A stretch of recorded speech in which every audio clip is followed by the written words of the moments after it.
Kyagulanyi emyaka 10 amabega siyo ono omwami wa buvunanyizibwa muvenako musajja Allah gwe yaleese nze nga mpalampa mwali mumpulireko nga muwalampa oyo ffe tumanyi okubala ffenna tugumira muli kyamaanyi gaaki tig'abantu nga tutambula. I want to congratulate Honorable Kyagulanyi for being so patriotic. A new Uganda tuleme kulooza nti project ya Bobi Wine naye project ya Katonda olw'ensonga nti Uganda erina okuziba obujja.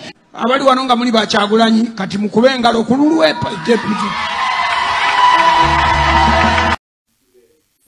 Ntandise n'obutambi obwo nga bw'abannaddiini ensonga yoyo eyaliko Archbishop wa Church ya Uganda oba Church of Uganda omukulu amanyiddwa nga Henry Oruko Orambi avuddeyo n'ategeeza nti Mwami Museveni akyalina omulimu omulungi era Katonda akyalina ensonga mpitirivu lwaki akyamufudde President wa Uganda.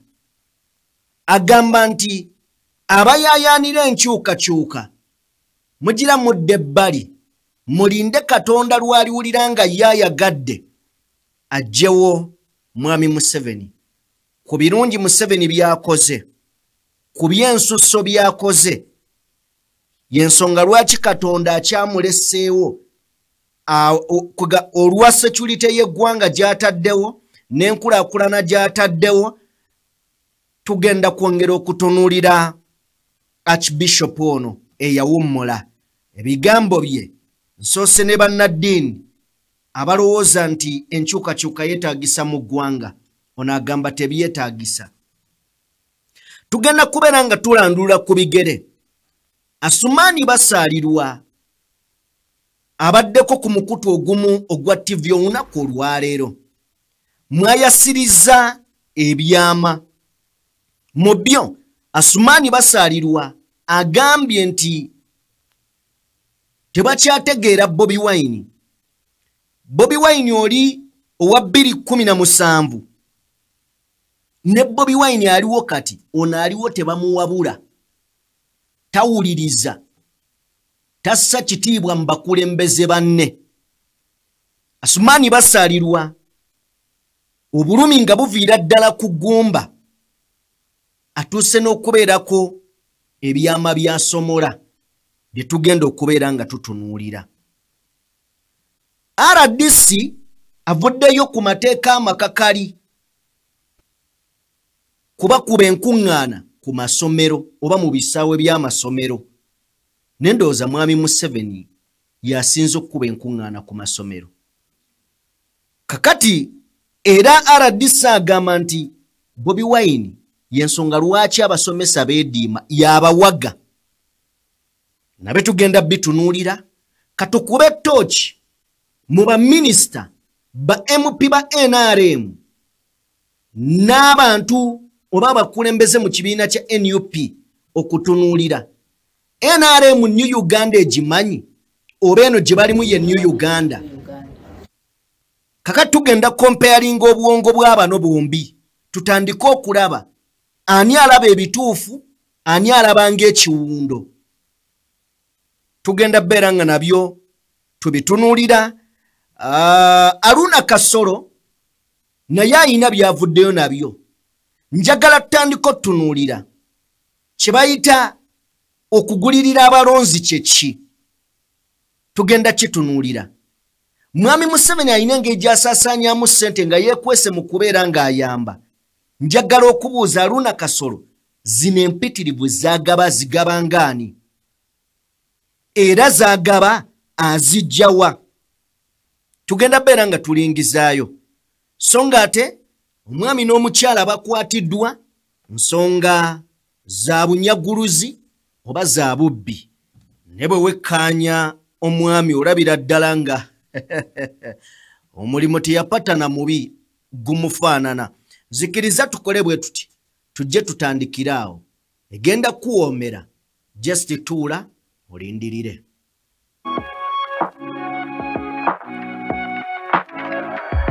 DPTV Uganda, Down People Television. Weewaawo kwanirizaako yonna gy'osinziira okubeera ng'otugoberera abali mu bitundu by'ensi eby'enjawulo. Eno ye DPTV Uganda. Nze Sajjime maze okubeera nga nzikalira. Video gituweere like eyakatwegattako. Genda mu maaso n'okubeera ng'osubscribinga ensonga etambulire ddala. Tugenda kubeera nga tutinatina mu mboozi ziri 6 namba. Tugenda kakasa nti ozinnyonnyoka n'okuzitegeera. Era nga tuziyingirira ddala munda okuggyayo ekinyusi. Oba olyawo osobole okubeera ng'okitegeera. Tugenda kutandikira ku bannaddiini. Bannaddiini bangi bazze nga bavaayo nga booleka era nga balaga nti oba olyawo eggwanga lyetaaga enkyukakyuka. Ng'era wakati mu kuvaayo kuba amateeka tegabakkiriza kusonga kwoyo si mateeka ga Uganda, amateeka agatali mawandiike. Nkyeddamu, etteeka lya Uganda mu constitution terina we ligaanira munnaddiini kwogera ku byabufuzi. Kyova olaba tebasibwa. Bwe bamukwata bawamba muwambe n'abuzibwawo. Constitution tegaana munnaddiini kwogera ku byabufuzi. Niye amateeka agatali mawandiike gano gabakugira. Ate mu nsi eno amateeka agatali mawandiike gazitowa g'amaanyi okusinga amawandiike. Mu mawandiike tewali bakkiriza kuwamba. Agatali mawandiike bawamba. Tewali bakkiriza kubba. Agatali mawandiike obba. Mawandiike teriyo nguzi. Mu gatali mawandiike yeekansa. So njagala tusooke tulaba akatambi k'abasajja ba Katonda bano nga buli muntu abaako ebigambo byayogera ku Bobi Wine. Tukomewo. Kyagulanyi w'emyaka 10 emabega si y'ono. Ono omwami wa buvunaanyizibwa muvenako. Musajja Allah gwe yaleese. Nze nga mpalampa. Mwali mumpuliddeko nga muwalampa oyo. Ffe tumanyi okubala. Ffenna tugumira muli kyamaanyi gaaki tig'abantu nga tutambula.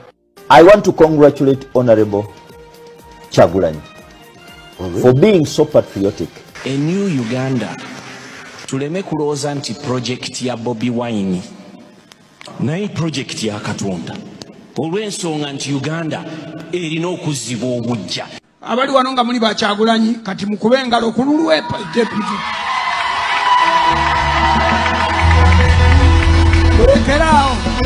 Honorable Robert Kyagulanyi Ssentamu, omukulembeze w'ekibiina kya National Unity Platform, tubaaniriza nnyo.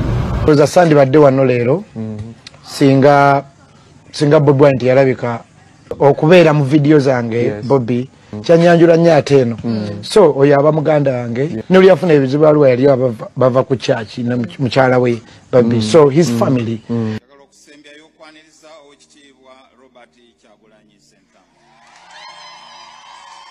Saturday mwekiro nenfuna essimu nga nagenda ogikwata saawa zaali 6 ng'era ye Bobi akubye agambye Musumba njagala kunsabirako.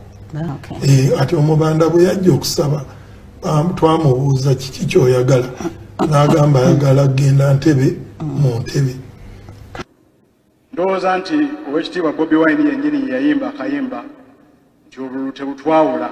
Allah nga yakutadde abaakutadde. Omwana yagambye abango babakongojja ate yafubutusa abiri. Kyebayita okukongojja okimanyi. Yava mu nnyimba eyo simanya yoyo. Nagambye abango babakongojja. Tafuuse ekirala. Tafuuse yasooka kweyita pulezidenti nga balinga asaaga. Kaakati ayagalira ddala kifo. Ate Katonda alina ebinene. Mukama yampa. Naye wali oli yagamba nti kyalenga.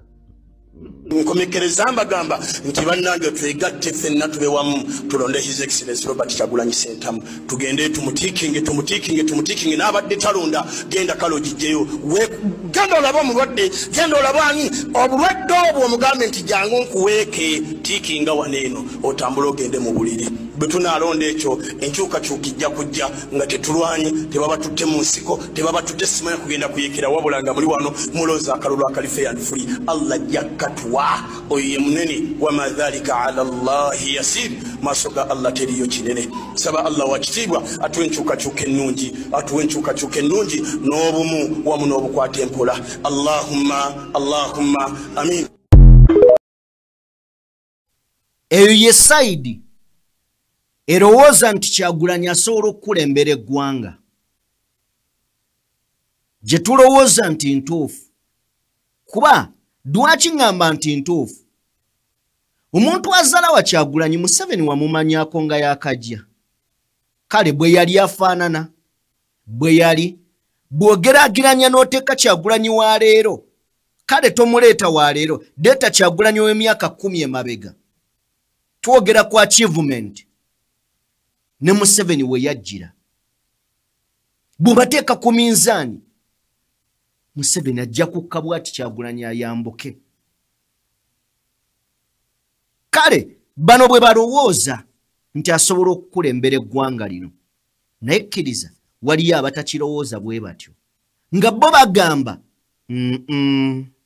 leka nammwe tufugibwa tutya omuyaga. Bangi tubalabye nga bayimiridde mu maaso ga Mwami Museveni bamugamba mukama waffe president akalulu kasembedde, twetaaga emmotoka enaakola mu 2026 nenga munaddiini egenda kubbibwamu bululu ogisaba egenda kukola ki? Era tubawulidde bangi abasabye ebyabwe ng'abantu. Ne kale katugende tulabe former Archbishop of Uganda, former Archbishop wa Church of Uganda, ye Henry Lucky Orambi. Omwami gwolengera ku screen side zeeyo agambye bw'ati. Agambye nti neewuunya okulaba bannayuganda mbu bayayaanira enkyukakyuka. Kiwulire bulungi. Agambye ye yeewuunya okulaba bannayuganda mbu abagamba mbu bayayaanira enkyukakyuka. Avuddeyo mu lwatu era agamba seetiiririra. Museveni ateekeddwa okubeera ng'asigala nga ye president okumala emyaka gyonna Katonda gy'anaamusobozesa. Obukulembeze bwa Mwami Museveni kino kiraba okuva eri Katonda. Obukulembeze bwa Mwami Museveni eno yali pulaani ennene Mukama Katonda gye yalina ku Uganda n'eggwanga lyonna. Agamba nti omusajja omukadde oyo omukulu eggwanga likyamwetaaga okumaliriza olugendo lwe yatandika olw'emirembe n'enkulaakulana mu Uganda. Bino nkuyitira mu bigambo bya Archbishop eyawummula wa Church of Uganda. Church of Uganda si ekuliwa Kazimba Mugalu kati. Yogiwulira. Kazimba Mugalu bw'aba ayogera omuwulira tayawukana na fooma we.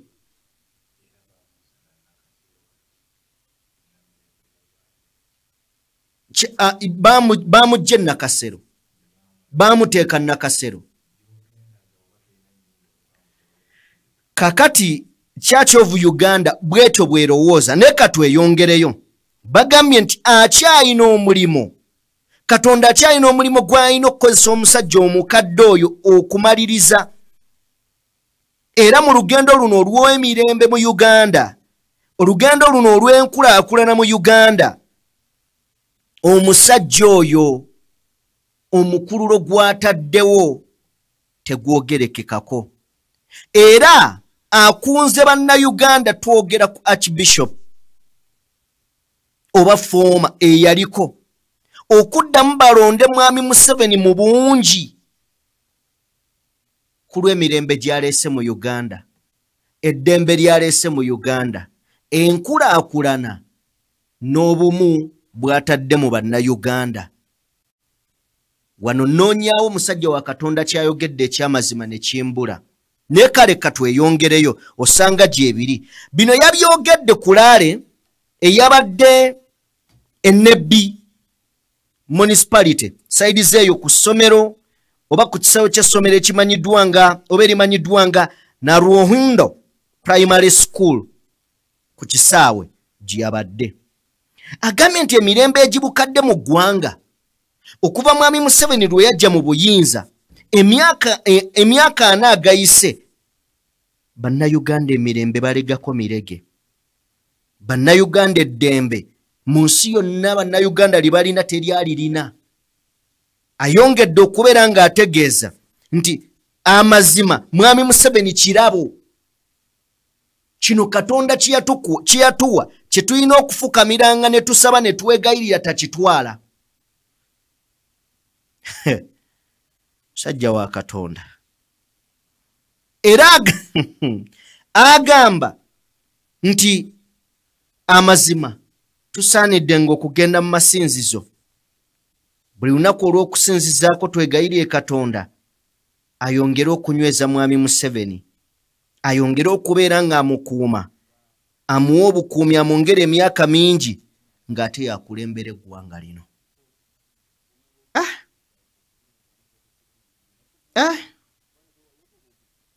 Okusinziira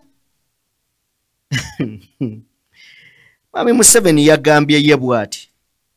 Yagambye ebigambo bya musajja wa Katonda mbiwulidde ne binziza buto.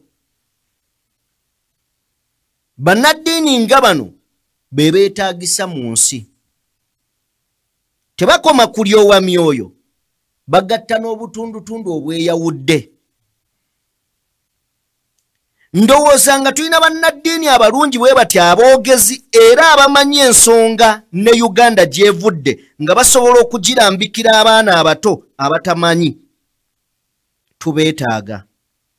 Wano wennyini yavuddewo ng'amuwadde security, ng'amukwasizza ettu n'emmotoka 2. So mbumpimpye ebigambo. Henry Ruku Orambi teyayogedde bya bwereere. Yabadde yeesakira era ye yavuddewo n'ettu. Era n'ava ku muzindaalo. Beebo bannaddiini. Nti tetukyamanyi Katonda, tumanyi nnyo omufuzi ali mu buyinza. Osobola okwogera byonna naye bwe bibanga bivudde mu nsonyi okukozesa kino ekigambo, bibanga biva mu Church of Uganda, si kyewuunya. Singa ebadde Catholic Church, Ekereziya Katulika, mbadde nja kwewuunya. Naye biba biva mu Church of Uganda, bano beebo. Munsonyiwe siri mu kugamba nti nnyingirira eddiini, nedda. Nengezako kusigira ekifaananyi, ddayo tunulye ebigambo by'akazimba mugalu byayogera. Simanyi oba amanyi nti abantu babonyaabonyezebwa mu ggwanga. Kati ne gwe yaddira mu bigere. Be baabo. Munzikirize tuveewo awo tweyongereyo. Ebyo bye bigenda mu maaso. Bwe tuba nga tuvuddeko awo katwolekere. Honorable Asumani basaalirwa. Bino bitandikira luddawa. Byonna ngenda kubeera nga mbikuwa. Just wekuumireko bwekuumizi. Asumani basaalirwa. Agamba Bobi Wine yakyuka. Si oli Bobi Wine gwe twayina emabega. Takomyawo. Ayongereyo n'agamba nti ebigambo bye yayogeranga ali ewaffe e Bugiri. Neewuunya muganda wange yabaaki. Mu ngeri emu Asumani basaalirwa takomyawo. Agambye nti lwaki oba oyagala okusaanyawo omuteeso omulungi mu paalamenti nga nze nga bwe bayita ababaka ba Parliament 10 abasooka mb'omu kwabo. Ekigendererwa Bobi Wine kyaliko kusanyawo Parliament. Tugenda kutuuka onkuyitira mu biki oba oliawo byayogedde. Agambye nti ayongeddeyo n'agamba nti NUP ne Jema amazima kati kankitegeeza ensi ebibaawula bingi. Asumani basalirwa y'omu agambye nti tetumanyi muganda waffe kyamutuukako. N'ekyo ekyamutuukako alabika takyanoonya nkyukakyuka. Kakati tugenda kumenyamenya kimu ku kimu. N'ebiva luddawa gye biva yeeno soko tuwa akatambi ka Robert Kyagulanyi Ssentamu. Nesiga abaye ne bantu nenzijano nga mukyawakana naye kubanga mwali mu Nesiga abaye ne bantu ala muziketo ne bantu ala mu freestyle ghetto ne bagamba go Bobi tukwesiga naye ngo tuletedde storage ne bagamba mu mwesige ku lwange ne muntu za wansi ne mundaiza ne tuvaawo ne tugenda ku Obama ne tuvaawo ne tudda ku ghetto gye bayita Kamwokya ne Bugiri era ne mutuwagira njagala okubibaza bingi nnyo bwe twayitamu muganda waffe gwe bayita Sumani Wajendo yafiirawo n'abalala bangi nnyo kyanaku tukyali waffe tetukyamutegeera kyanaku nnyo tetukyamutegeera endagaano gy'embeera n'omuntu yenna kwe kuyimirira ku mazima ate nga amazima ago tugayimirirako ku lwatu era bw'ova ku mazima ago bw'ova mu nsobi zo weekabire Asumani twekabira. Ekyo njagala okuva wano nga tukikiriyalinze titujja wano nga tuva okampeyingira abantu nga tubasaba ebwesigwa tetubawa ssente.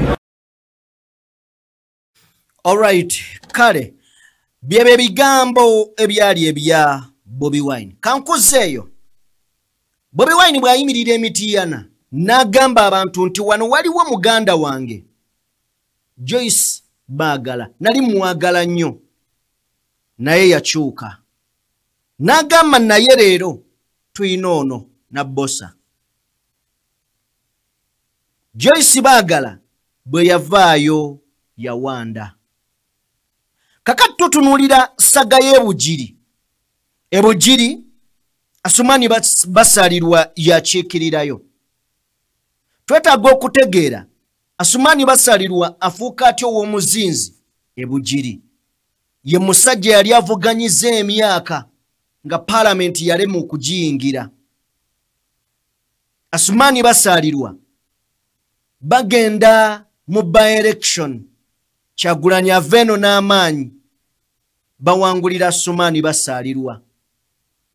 Ne mu kalulu akawedde Asumani basalirwa adda mu Parliament naye nga ani amututte ye Robert Kyagulanyi Ssentamu n'ekisinde ekya People Power. Asumani basalirwa obutaawukanako n'omukulu amanyiddwa nga Kasiyano Wadri. Bano bonna beeyambisa Bobi Wine okufuna ebifo. Bonna bamweyambisa amaanyi ge olw'okuba nti ekiseera ekyo ye yali ow'enjawulo bo ne bafuna positions zaabwe. Bwe baamala ozifuna ne baddayo mu kkala zaabwe entuufu. Tewali kubuusabuusa. Asumani basalirwa akola ne government direct.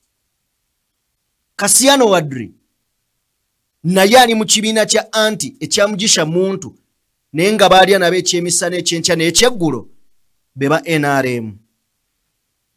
Njagala kusigira ekifaananyi nga tutuuka ku lutalo olulabikanga oluguddwawo.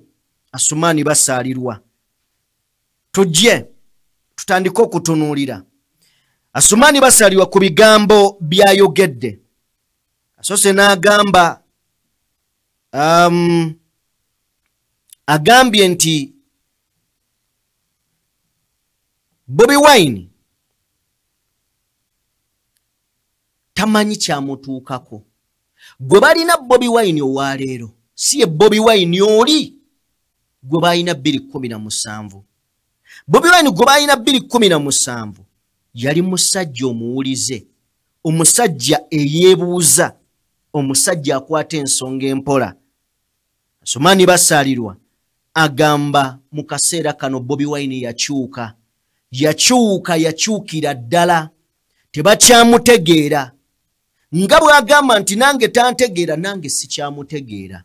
Asumani Basalirwa ayongeddeyo n'agamba nti yeewuunya nnyo Bobi Wine bwe yagenda ku BBC nga bamubuuza ku nsonga y'ebisiyaga n'agamba nti abo baleese etteeka nga bakolaganye ne Museveni nga batagetinga nze. Asumani Basalirwa atugambye nti ekirowoozo kino kyava luddawa, kyava mu bantu be ab'ebugiri. Ekirowoozo ky'ebisiyaga kyava mu bantu b'ebugiri ne bakiwamu omubaka waabwe akirete mu Parliament. Buno bulimba. Kakati tusooke tunnyonnyole ekyo kyokka. Agambye Bobi Wine yakyuka. Takyali oli. Era yamubrokinga. Wadde ku social media, yadde ku simu. Yamubrokinga. Now, kakati tutunuulire.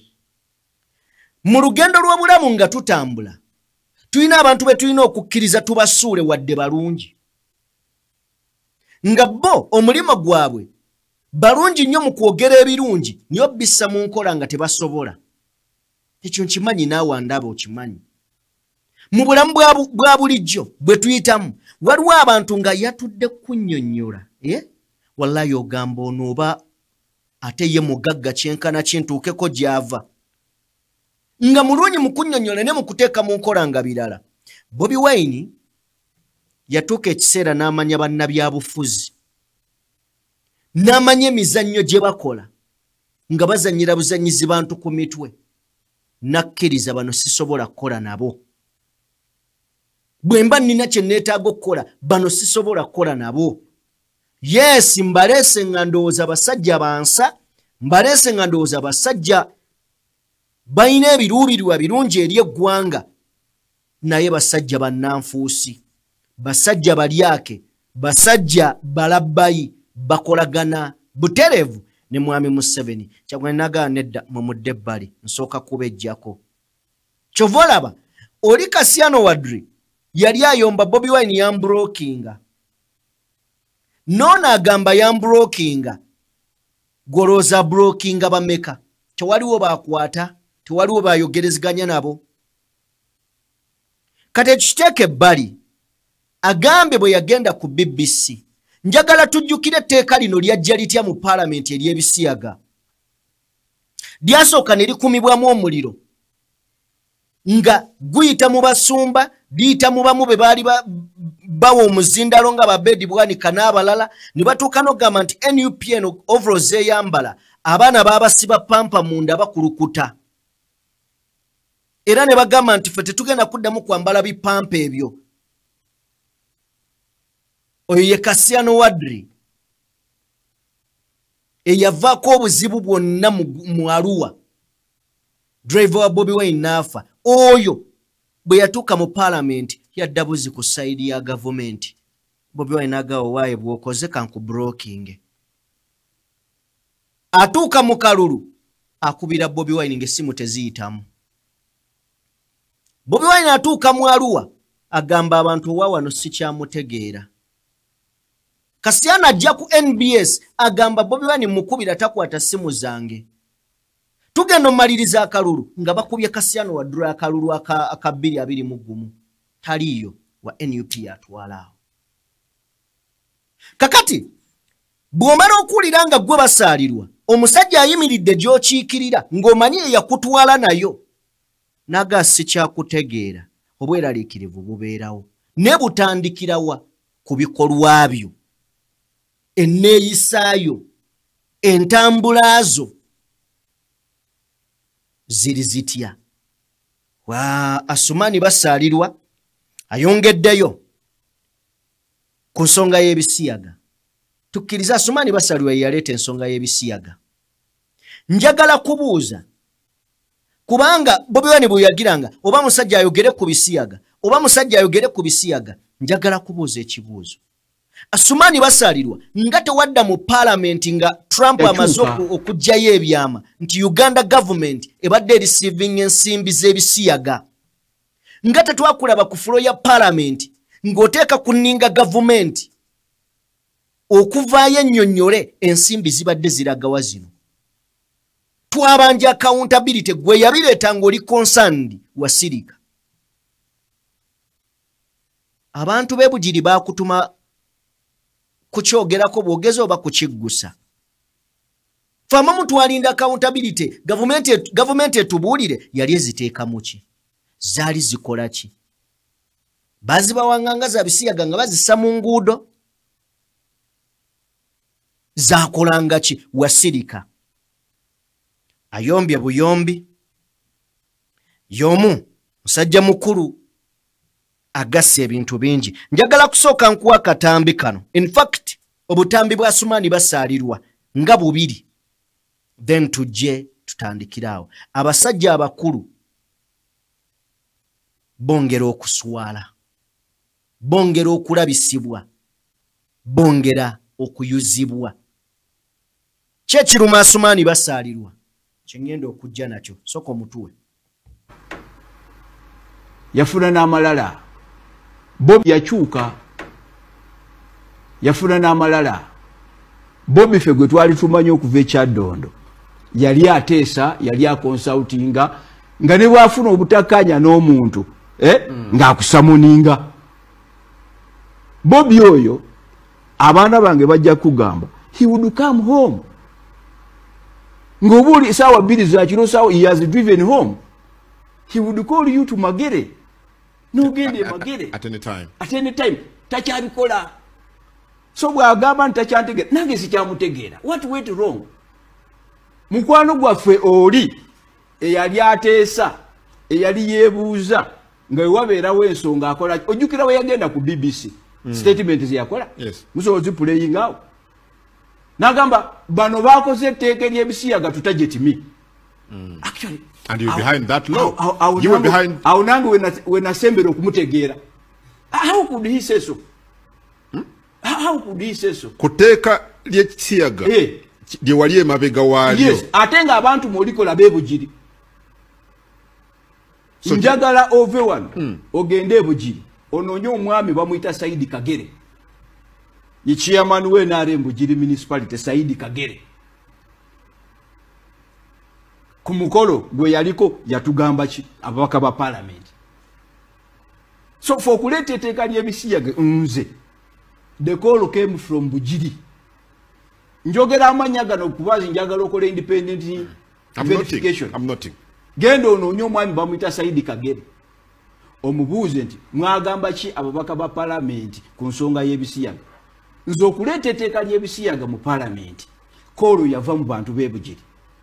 Kakati gwe bw'ogenda ku BBC n'ogamba bakwatagana ne Museveni ne bakola etteeka tutajjetimi oli musiyazi. So awo naffe ne tutandika obutamutegeera. Awo nawe watandika obutamutegeera. Completely. Era namuweereza ne message wadde eventually he blocked me.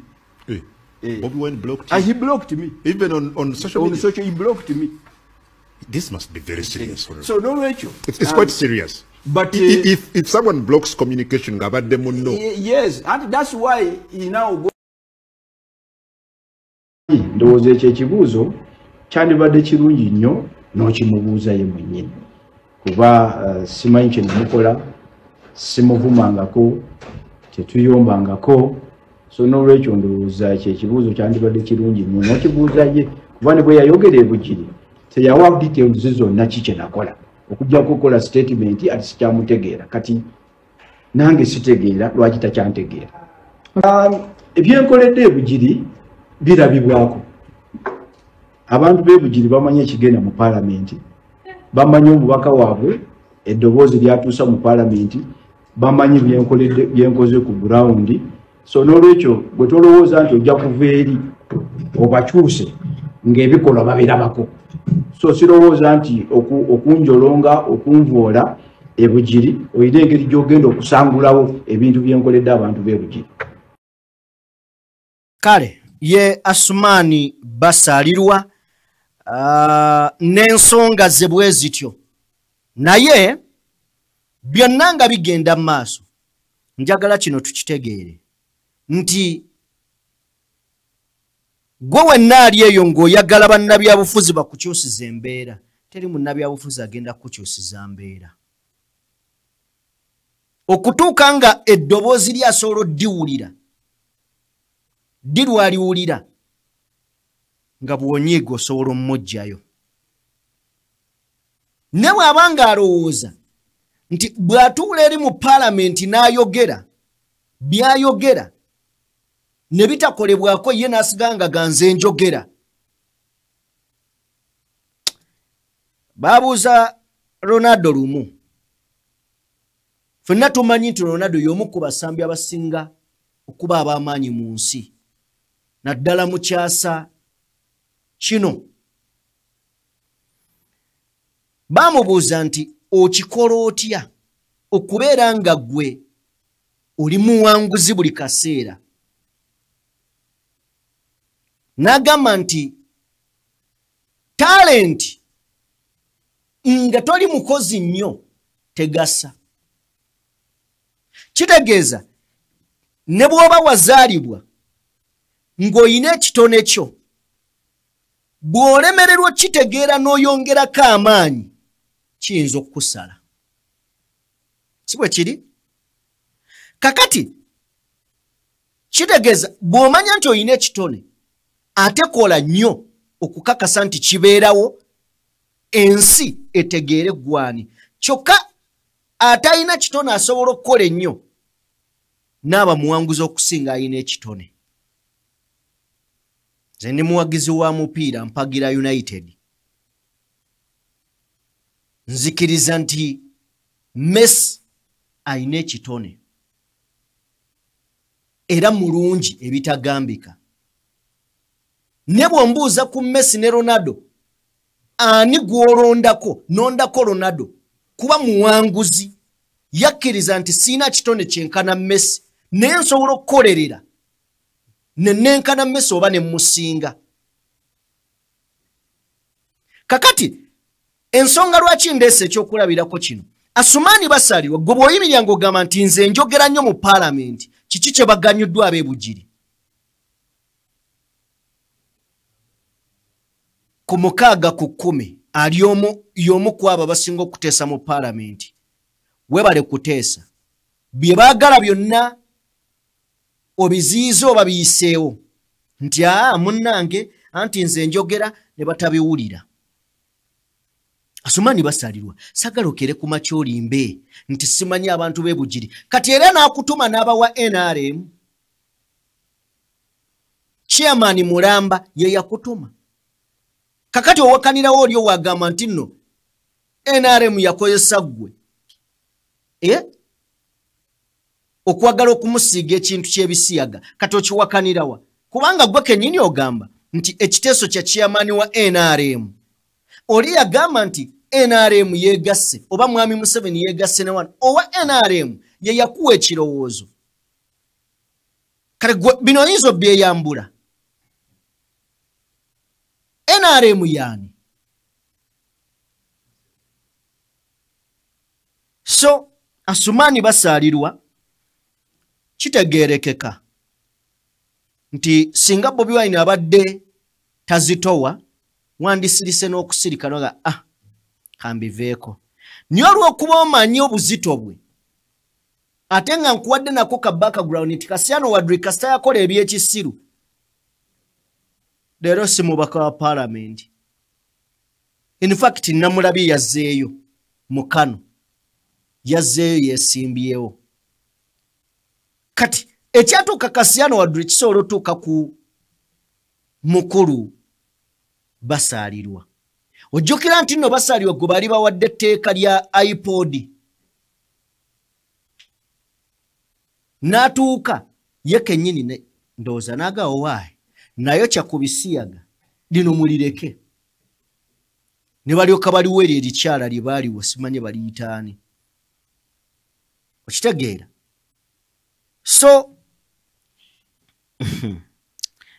byebyo ebiva sayidi zeeyo saagala kubeera nga nsukkakaawo munzikirize tugende wa RDC. Abaana ba senior 4 unaku leo batandise ebibuuzo. Lero Monday naku z'omwezi 13 batandise ebibuuzo. RDC simanyi oba yakulira amasomero awo nze naawe. Naye avuddeyo n'agamba nti abasomesa ekibaganya okugenda ku ssomero okudda mu bibiina balina y'abawaga si mulala ye Kyagulanyi. Awagaba abasomesa ye Kyagulanyi. RDC wakati mu kulowooza nti alina amaanyi kuba talina naye yalowooza alina. Agambe tugenda bagoba. Uganda ejjudde abantu abatalina mirimu. Kati owulira omutumbaavu. Uganda ejjudde abantu abatalina mirimu. Gwe bw'onodde ebbali ng'omulala ajja. Kyerabidde RDC nti obwo bwe bumu ku ebireeta obutali butebenkevu bwa ggwanga. Bajjeko emirimu balagawa. Be bagenda okujja ku street enkya.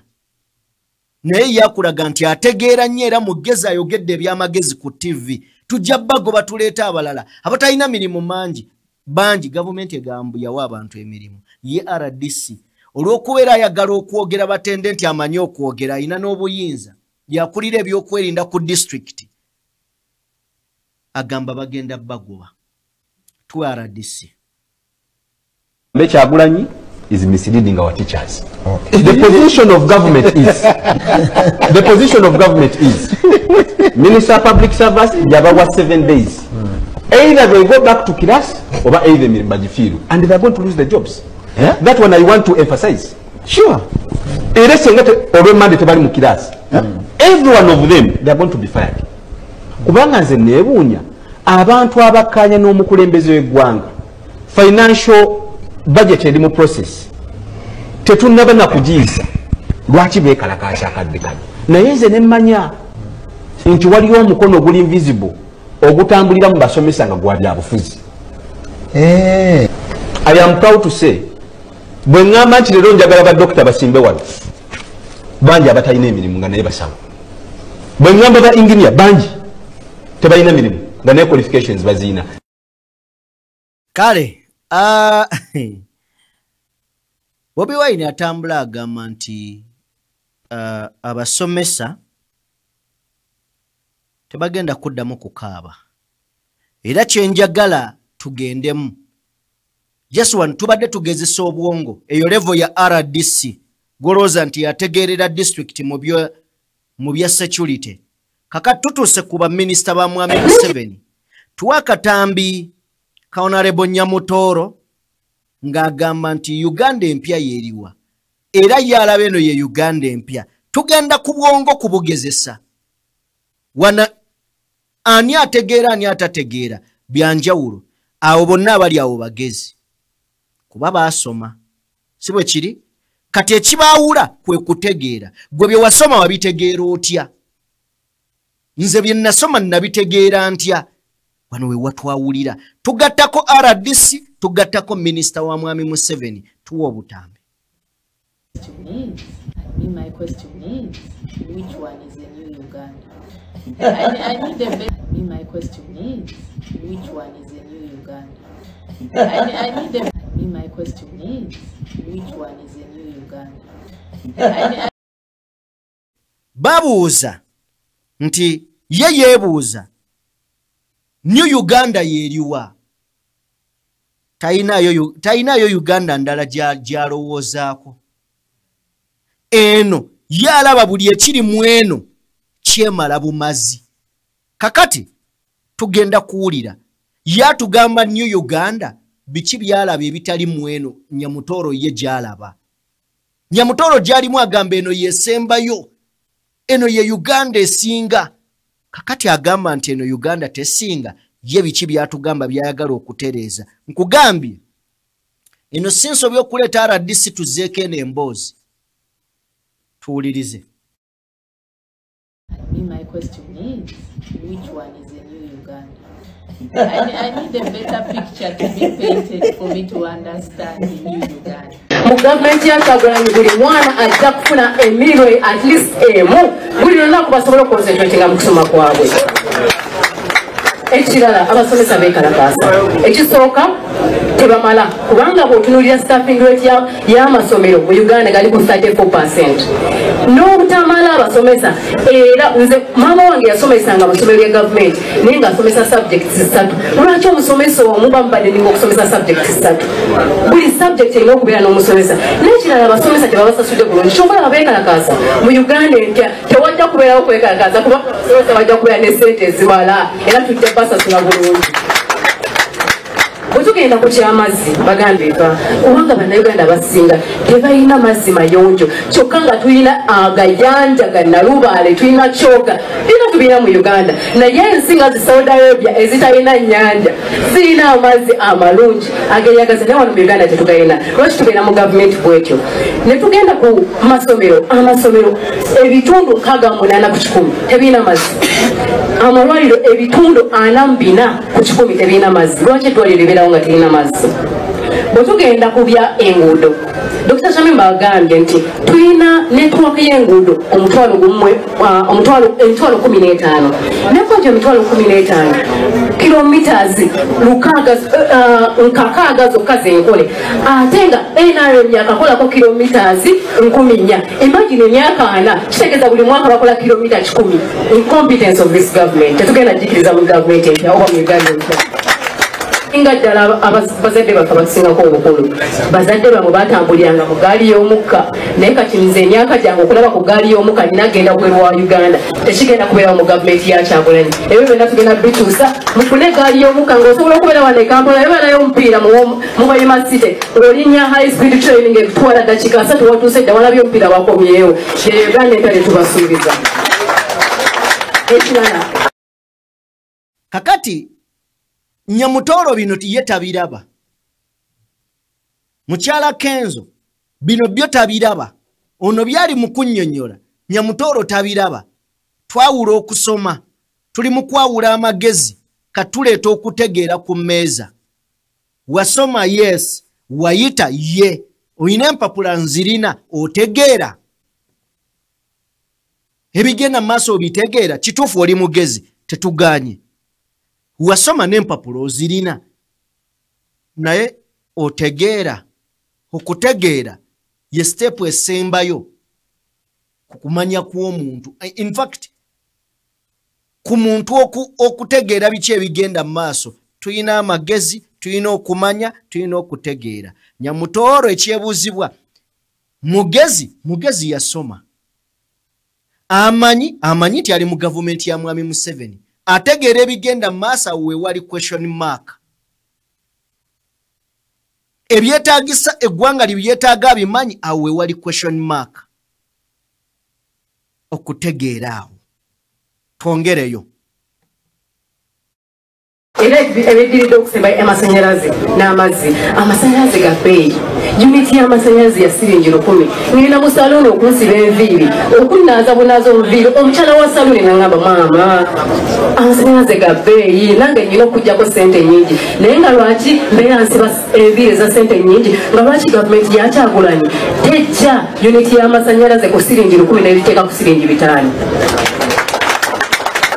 Ekidomola ky'amazzi tugenda kukijja ku nnusu 20 tukiteeke ku nnusu 10. Bannayuganda mugenda kunyumya Uganda empya. Ate nga no connecting amazzi n'amasanyalaze bigenda kubeera bya bwerere. Gavumenti ebigenda bikolako. Ekisinga obukulu airport. Mukimanyi loopu waffe ng'akyakulira kukosa teyavaayo n'abalaga nti mwezo waliyo abakyala bataasoma be baaweeja emirimu. Abataasoma bonna tugenda bagobayo. Kale baasoma omugigi naye biri ebitabo byetwogerako bonna abataasoma tugenda bagobayo tuteekeyo abantu abasobola okumanaginga air transport yaffe so that buli region babeereyo airport nga munnayuganda asobola okubuuka n'avaano nga bwe kiri e Kenya. Omwana ayogera nga toyagala amale. Nyamutoro n'ayogerera seconds 5 n'owulira nga alinga ayogeredde omwaka mulamba.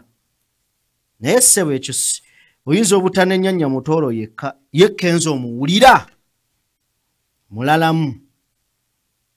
bankubidde akayimba ye sokoleke akayimba abeta kalina wakaneminze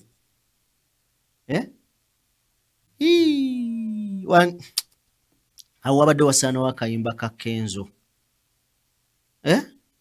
oba nnyinza okukakuba balabe munsonyiwe si mu bubi katuzannyewo oba nkalina wallahi twandikazannyeekokko wano nga tetunnaba kuddukawo buddusi okalina wandika tuwadde wangi akayimba bannaye mutusonyiwe naye tubadde tunoonya akayimba ano tukazannyemu tumaze owulira Nyamutooro omugezi ddala kaka tubadde twagala kuleeta kayimba sikalaba kale nga bwe kajja katugende ku mboozi eno bwe katuuka tukazannye yes sife tuwakayimbye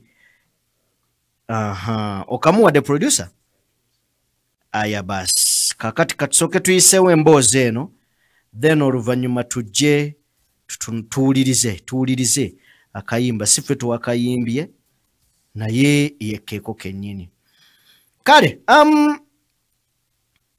bwe tubanga tuvuddeko awo nzikiriza mukwano gwange tugende tutunulire ku mwami n'omukyala abakwatiddwa ng'omulimu gwabwe gwakuba waliyo minisita Aruna Kasolo okay kakati sente zino okukola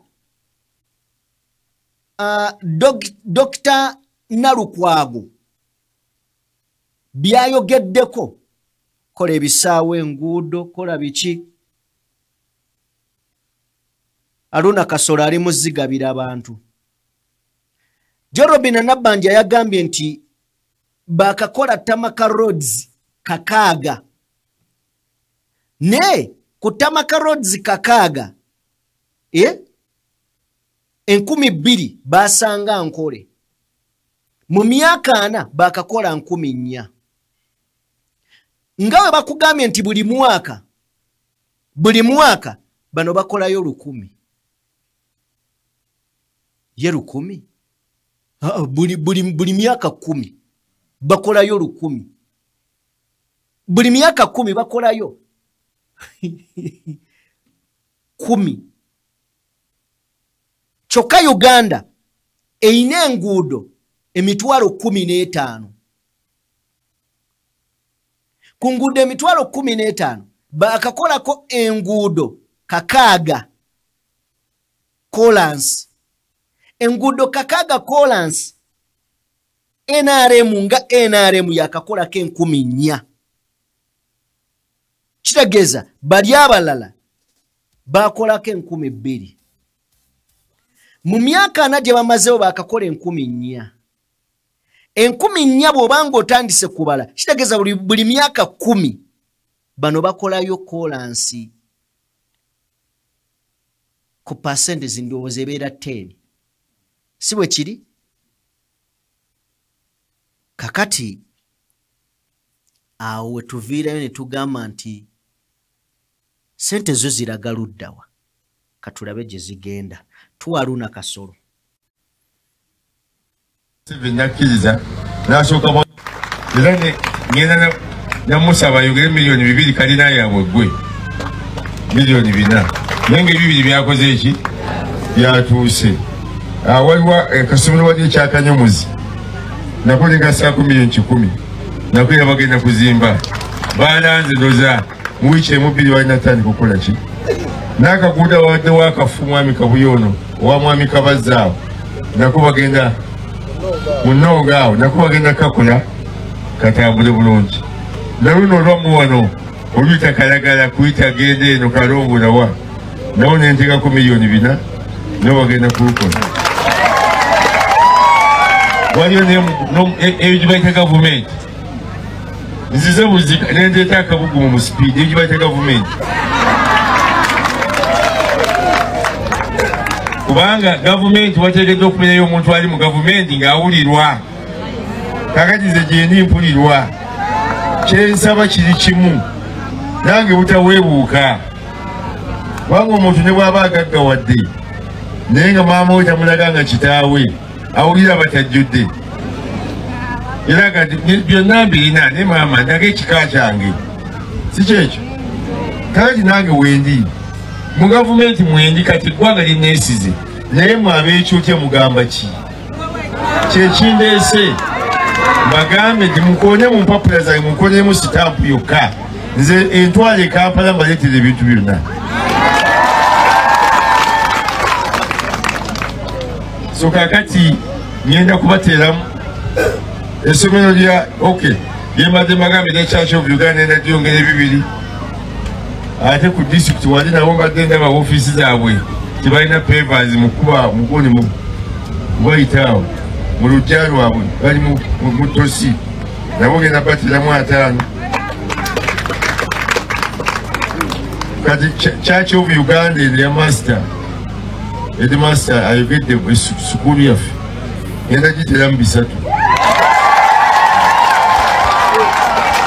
naye temugenda okukola mugenda kuba buli ekyoka mugenda kuwandikira kawo yawandiike then sereza mu tuziteekemu bajje bakole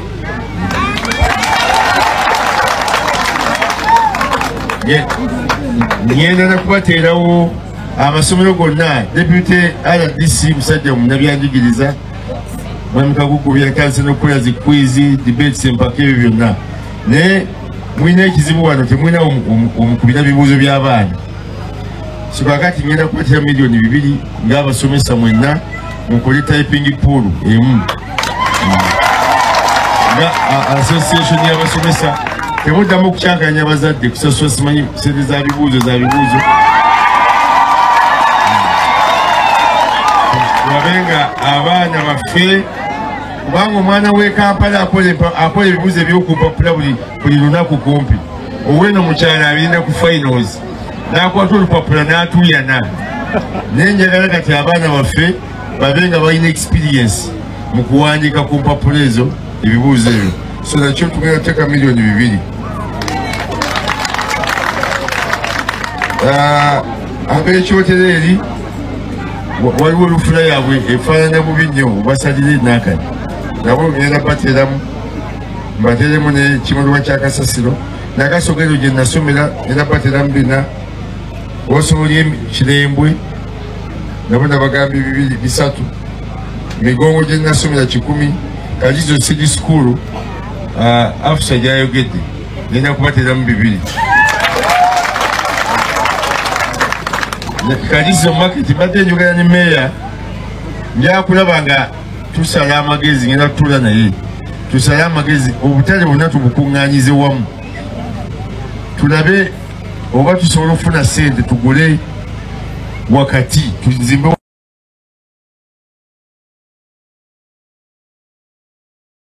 kale Yaruna Kasoro nezo sente muziwulira azigabangani omanyi nti nno oyo kuteeka ly'emmwanyi yatugambe emmwanyi bw'eggwanga tebageza ne balonda NRM n'omu byali bigambo bye emmwanyi bw'eggwanga tebalondanga owa NRM yenna emmwanyi eyimiridde etya kati teyagwa kati aleese ssente bisawo ali mu kutikkuliraawo twesabire naye njagala kubuuza balonzi ddala amazima amatuufu oyo singa muba mu mulonzi n'atuukayo n'alya buli muyinza mmunenyaki nga aziba wadde kati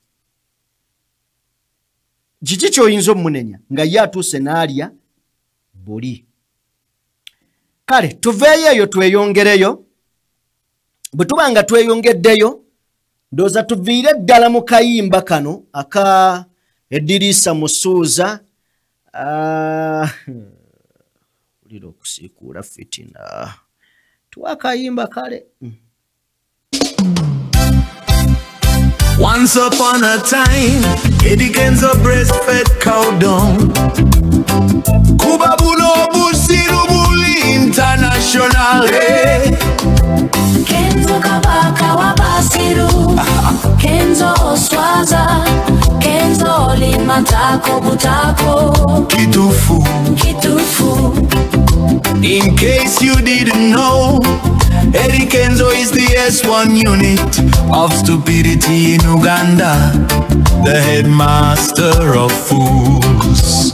Kenzo Kabaka Wabasiru, Kenzo Oswaza, Kenzo Limatako Butako, Kitufu. If stupidity was sexually transmitted, we would pity his wife and kids. Nyamutoro watomela maube.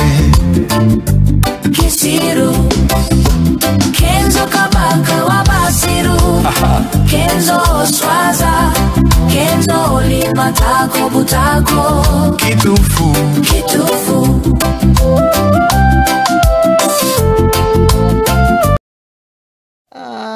No, nziriramu intro y'oluyimba olwo.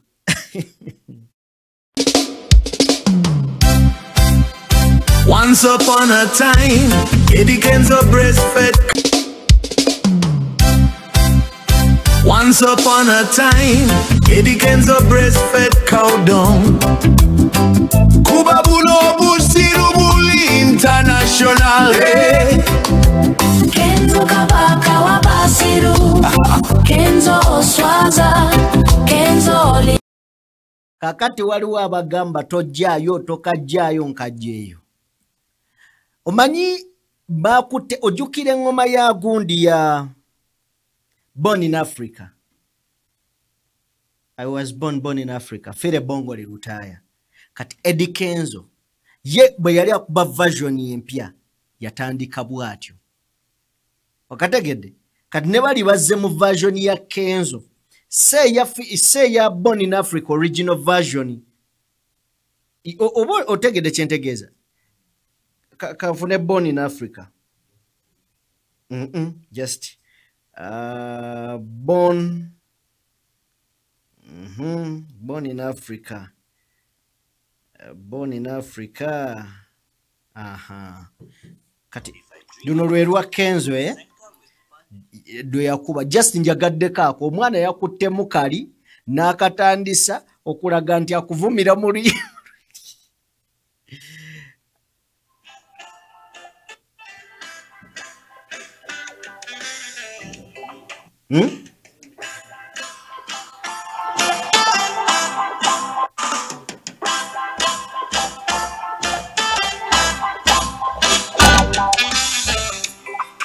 Okategedde kati noli ke yatandisiza naga kati kanko jogere muno ntegeere kadde mu omulundi gumu toddamu konna damu just ka intro kalo nze kanyumidde in fact kale furo y'oluyimba nze yanyumidde ebirimu oba byanyumidde ekyo kye simanyi seekakasa n'envumirira okutyoboola abantu abakulu tukaddemu.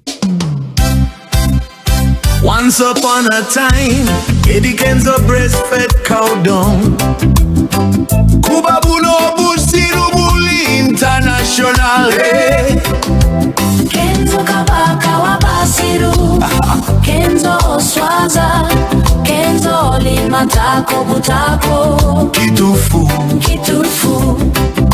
In case you didn't know, Eddie Kenzo oli agayo mboli kabaka waabwe siru omanaddamu kituufu nayinegeja kituufu ero ekala amawulire ge tuyina wano ga musajja n'omukyala omwami n'omukyala nga bakola omulimu gumu. Omwami yafuna omukyala kati simanyi ani yayigiriza munne mulimo ne mu kufuna omukyala bano poliisi yabazingiriza era ne bakwata. Bano babadde n'omulimu gwabwe oba guno guba gwa mutwe nga babba number plates z'amamotoka era babakutte ne number plate mu didi nga mpitirivu n'ekyebuuzo obadde bazikwata nga baziteekawo. Number plate bwe tebagitunda naye nali olaba bano abaniga babba bazijjako bwe bazijjako gwe novaayo ng'oyandayanda kati olaba emabega emmotoka bawandiikako ennamba zaabwe ez'essimu kati gwe bw'ojja mu kupapala ng'obakubira nga basooka bakusabayo emitwalo gyabwe tebakusaba nnyingi zinakkaluubiriza bakusaba emitwalo nga 10 15 gwe zitutere ku ssimu tukulagirira ennamba puleeti yo weeri ng'oziteekako kasita omala ozituuzaako bweppa n'okuba nga sibalaba nga bakugamba oli musiru ebiseera ebisinga baga oli musiru emmotoka gy'ovuga ya ssente mmeka gwoba olaba oyinza tuwa emitwalo 15 tukuwa ennamba puleeti bw'oba oyagala nnamba puleeti yo noonyayo emitwalo 10 tugikuwe tukuyambe tugikuwe kati kasita opapala ng'ozina ng'ozibawa ne bw'obagamba nga basooka bakussa bakuga kale kola 7 nga mupapala nga mukoma 5 anti tulamuza nnyo kale ziteekako ofuna ennamba puleeti ng'oziteekako olumala oziteekako ezembwa tezikuwa nnamba puleeti era gwe babbako nnamba puleeti nkuwa amagezi aga bakubire essimu bw'obakubire bagambe nnina emitwalo 5 toddamu nakumenyeka nabo bw'omala obbagamba gwe baggyeko genda ku poliisi ekuwa ekipapula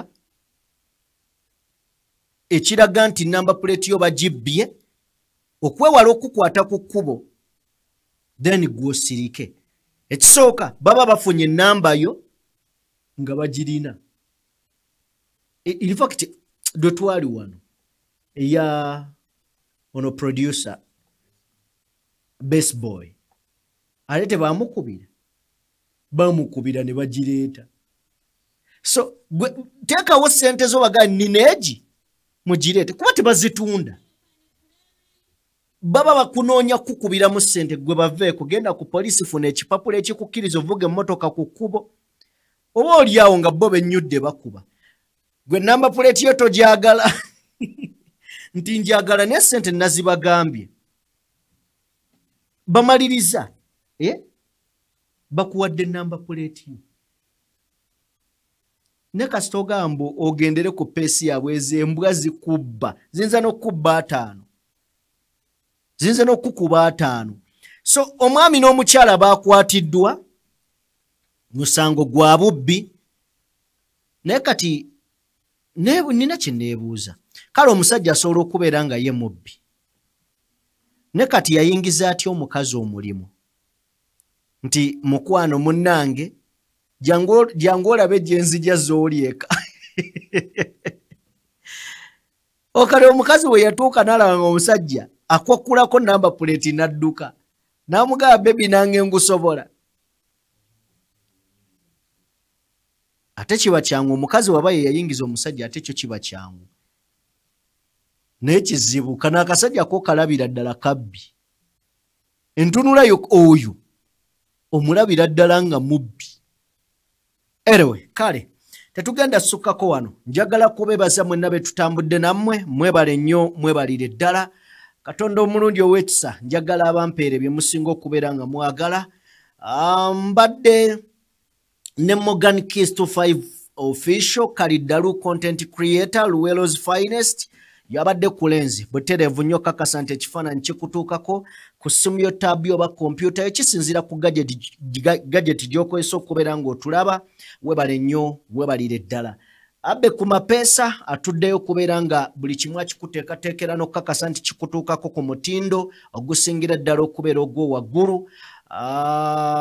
gyali akabonero konso kasa tumanye ebifo ebisinga byaggwayo talina waagenda kyekirala yenze Sajjime Robert Senior mu kizimbe waali asirikidde awo anoonya mukazi obeere bulungi mweraba